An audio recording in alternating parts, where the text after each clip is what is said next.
Mga kapuso, nanindigan po ang LTFRB sa pasyang suspindihin ang paghuli sa mga out-of-line na pampublikong sasakyan at bigyan ang mga truck na walang prangkisa ng Provisional Authority na makabiyahe.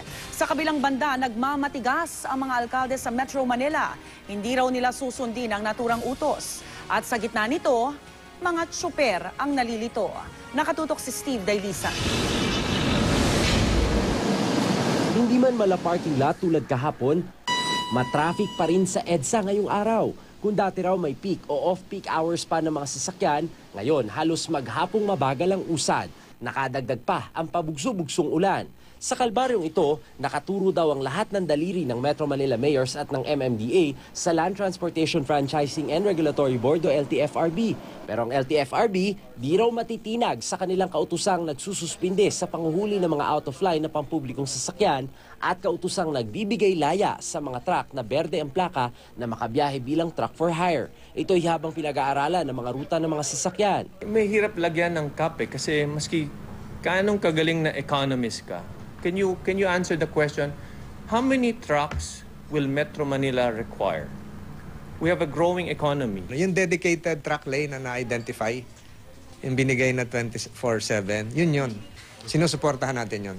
Basta ang dala mo, container van at naghahakot ka sa pantalan. Ang tangi raw huhulihin ng LTFRB yung out-of-line provincial buses na papasok sa EDSA. Pero sa mismong circular ng LTFRB, nakasaad na lahat ng out-of-line na pampublikong sasakyan exempted sa hulihan.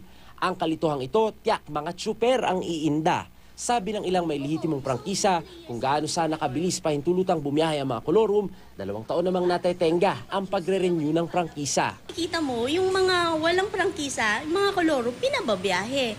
So parang hindi talaga siya okay. Nagko-comply kami, nagpupunta kami doon, sasabihin sa amin, nasa taas na daw. Hindi kami pwedeng bumiyahe kasi green pa yung plate namin. Pero sa ibang lokal na pamalaan, gaya sa Maynila, hindi pa rin sinusunod ang direktiba ng LTFRB.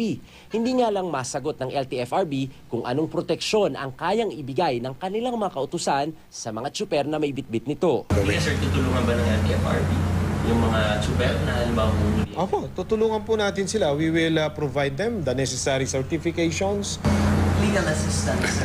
Wala po kaming mga free legal assistance sa LTFRB. Sa mismong pag-aaral ng DOTC at Japan International Cooperation Agency o JICA nitong 2006, 60% o mahigit 5,000 bus ang sobra sa EDSA kaya nagkakatrapik-trapik.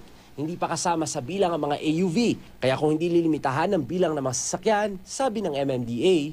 Well, ayan na yung volume ng mga kolorum buses. Everyday, ganun ang harap. Di ba 1.4 nga yung nadagdag? Habang patuloy ang pagtuturoan at pagmamatigasan sa kung sino ang dapat manaig, ang Malacanang pupulungin sa Biyernes ang MMDA at LTFRB sa pag-asang mangingibabaw ang kapakanan ng publiko na araw-araw na iipit at patuloy na nakakaranas ng kalbaryo ng mabigat na daloy ng trapiko.